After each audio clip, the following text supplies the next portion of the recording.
Man skolā bija tā, ka ekonomiku, tik garlaicīgi pasniedza. Nenormāli. Tāpēc es šobrīd atdotu visu, lai es atcerētos, ko man mācīja. Man ir tās grāmatas mājās, es tev varu parādīt. Man ļoti patīk. Lūk, bet es pabeigšu par savu skolu. Tā bija super skola, bet skolotāja ekonomikas, viņa tik garlaicīgi pasniedza, un man likās tā kā, kāpēc man šito vajag? Kāpēc man jāzina, kas ir PVN? Vai piedāvājums pieprasījums? Jā, tā kā.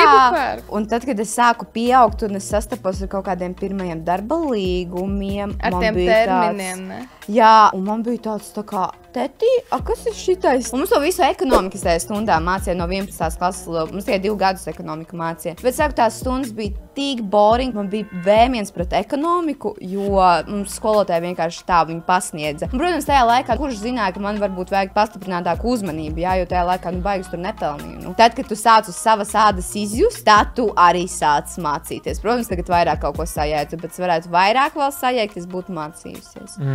Bet, protams, no paša daudz kas ir atkarīgs, tā kā nevar visu tikai vainot skolotāju. Skolotāji bija superīgi, bet, ekonomika. Šis podcasts, šī mazā epizode mums bija kopā ar Inkredit.